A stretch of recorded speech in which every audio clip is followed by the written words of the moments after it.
Em volta da mesa de madeira, iluminados pelas chamas dos lampiões, homens compenetrados invocam a presença dos mortos.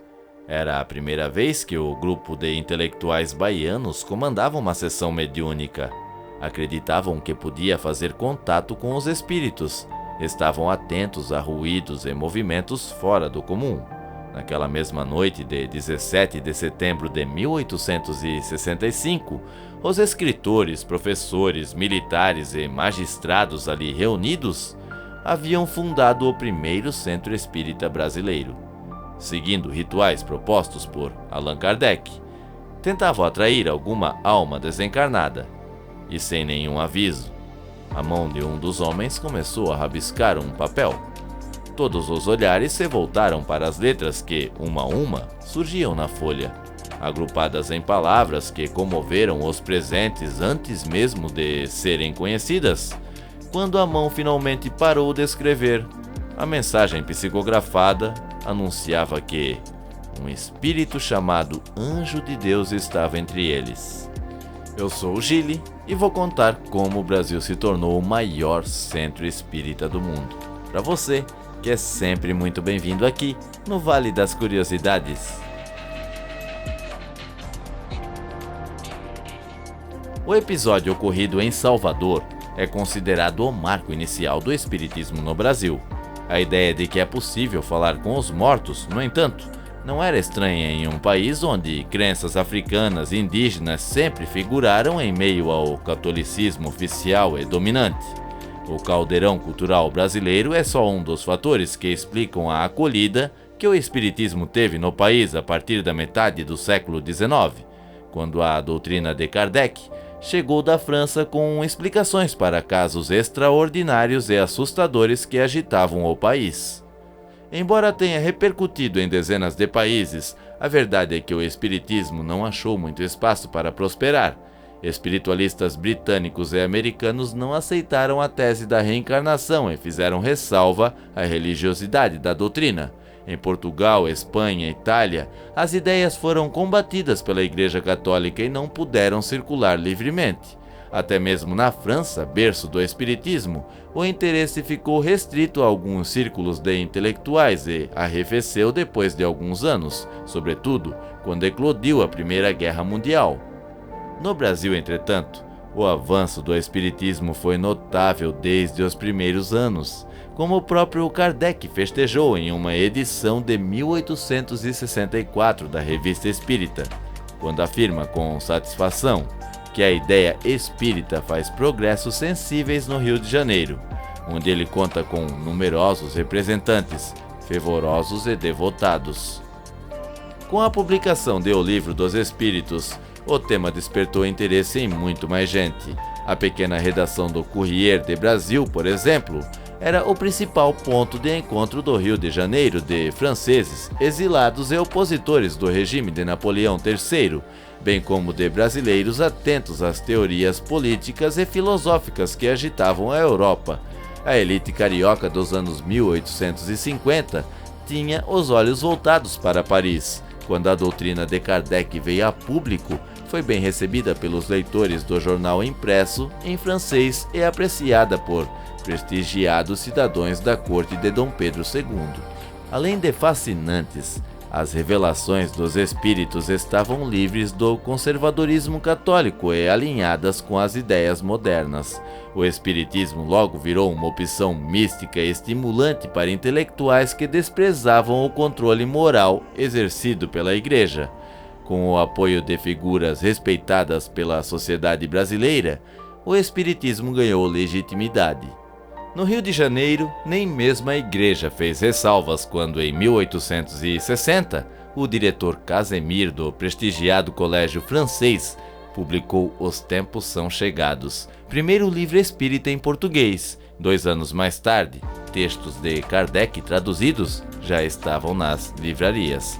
A reação da Igreja ao espiritismo na cidade só viria com força 20 anos depois, quando o movimento andava a passos largos nas principais cidades brasileiras.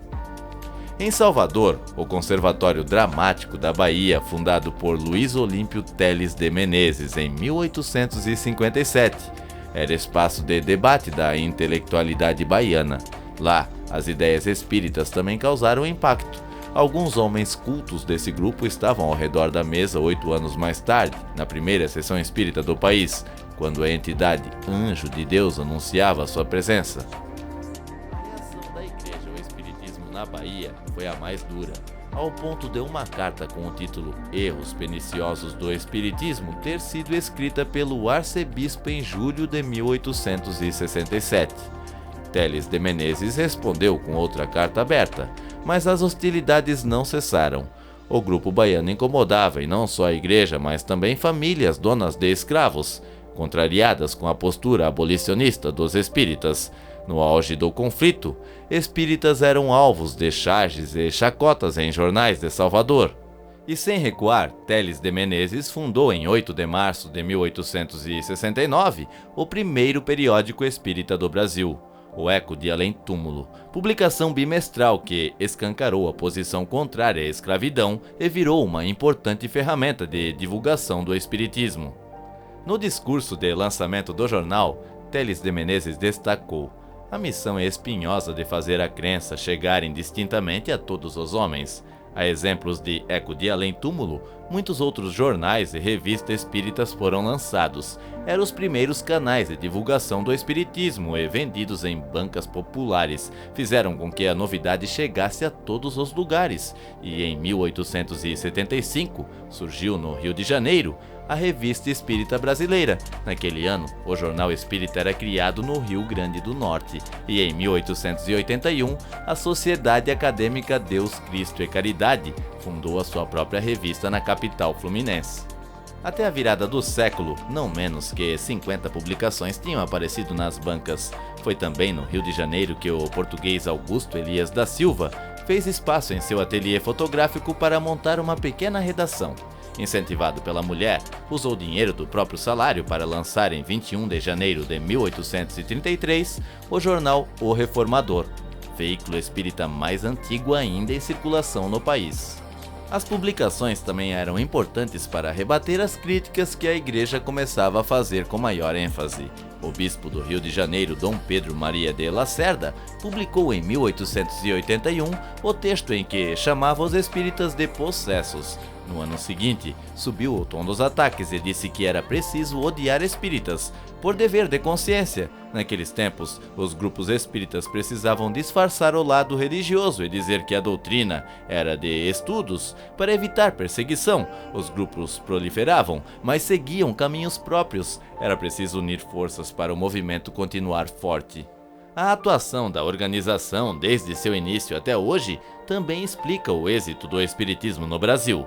É ela que define como deve funcionar um centro espírita e como devem ser feitos os atendimentos e quais são as estratégias para que o movimento não pare de crescer.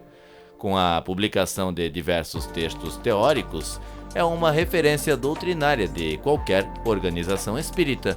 Oferece ainda cursos para a formação de médiuns e dá palestras a seguidores. No final do século XIX, os centros espíritas passaram a oferecer tratamento homeopático e espiritual a pobres e escravos que não conseguiam outro tipo de atendimento.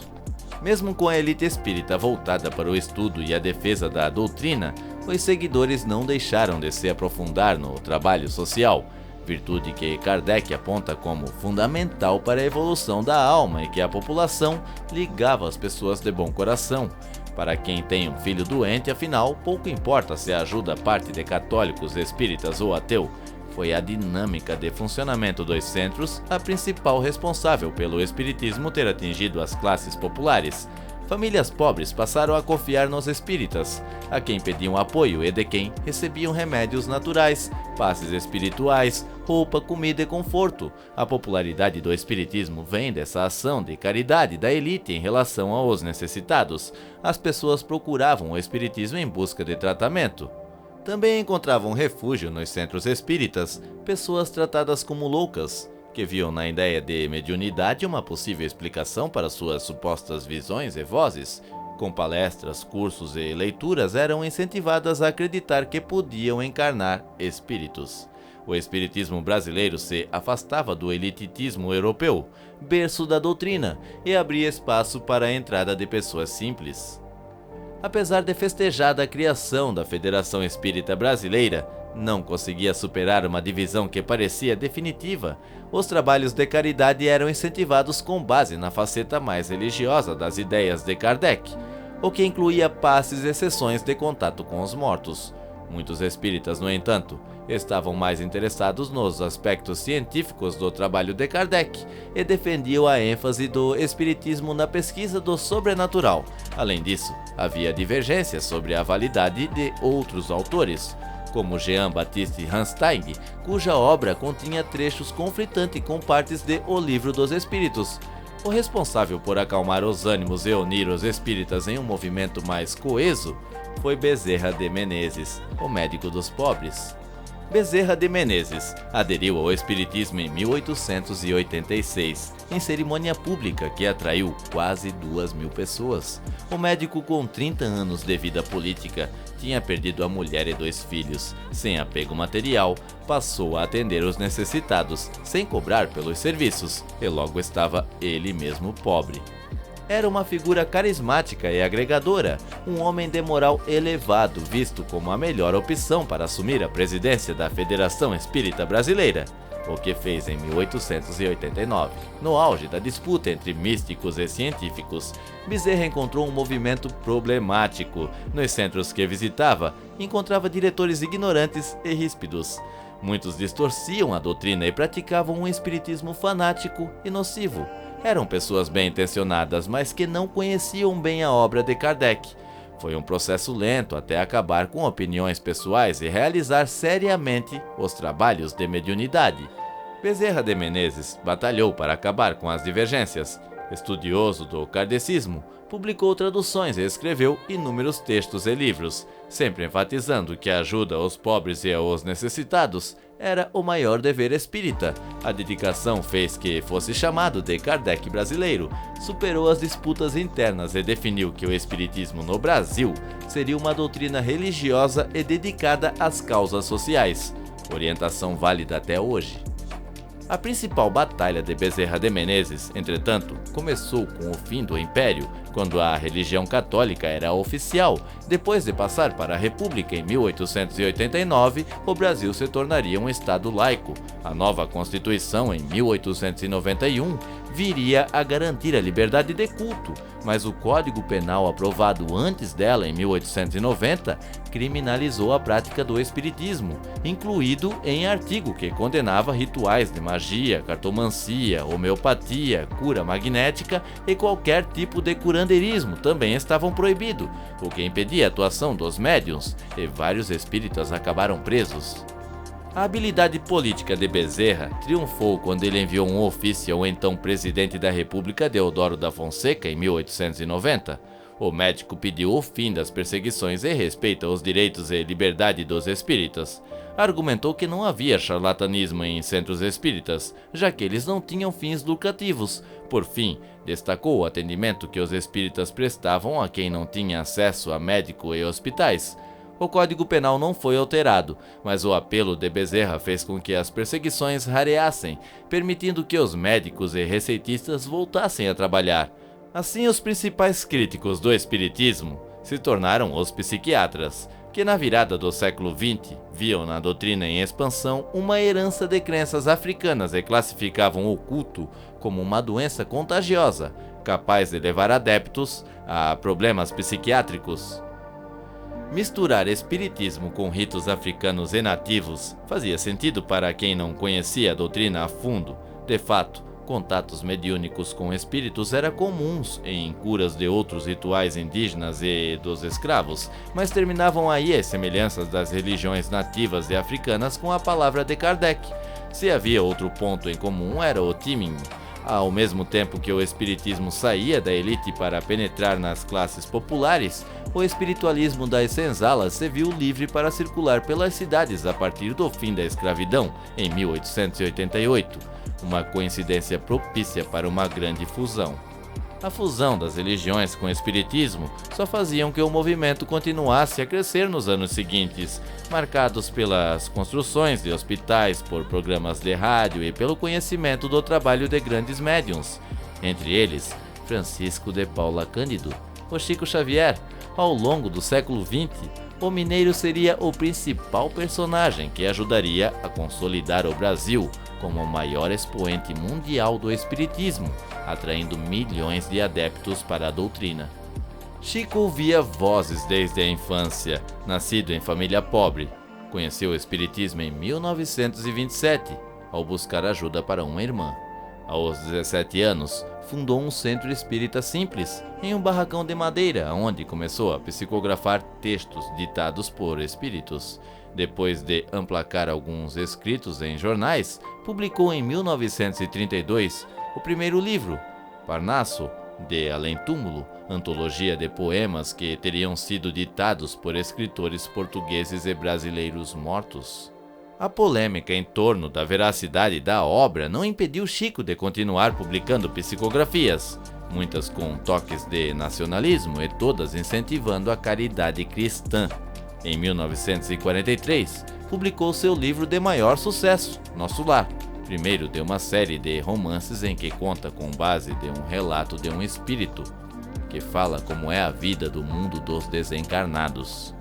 A popularidade de Chico ajudou a consolidar uma tradição espírita genuinamente brasileira, cujas origens, é claro, vinham desde Kardec e Bezerra de Menezes, mas nas suas palavras o aspecto religioso da doutrina e o valor da caridade se tornaram a norma no Brasil, colocando em segundo plano a discussão científica que tanto interessava os intelectuais franceses e ingleses do século XIX. Quando apareceu no programa Pinga Fogo da TV Tupi, Chico Xavier estabeleceu a maior audiência da televisão brasileira até então. Alavancava ali o posto de maior figura religiosa em um país de maioria católica. Chico era sinônimo de caridade, solidariedade e bondade, valores que já estavam arraigados no povo brasileiro. Ele é uma espécie de santo espírita. E o espiritismo nunca deixou de crescer no Brasil. Levantamento do Instituto Brasileiro de Geografia e Estatística, o IBGE, feito em 2010, apontou 3,8 milhões de espíritas declarados no país. Estima-se que outros 40 milhões sejam simpáticos às ideias espíritas, sobretudo à reencarnação. Segundo a Federação Espírita Brasileira, mais de 14 mil entidades espíritas estão em funcionamento, entre hospitais, escolas e centros, números que não deixam dúvidas de que a doutrina de Allan Kardec encontrou no país um singular e fértil terreno para prosperar. Eu vou ficando por aqui, espero que você tenha gostado do vídeo de hoje. Se gostou, não esqueça o seu gostei, comente, o seu comentário é sempre muito interessante. E se você não é inscrito, se inscreva para acompanhar novos vídeos como esse. Fica um abraço para você e até a próxima!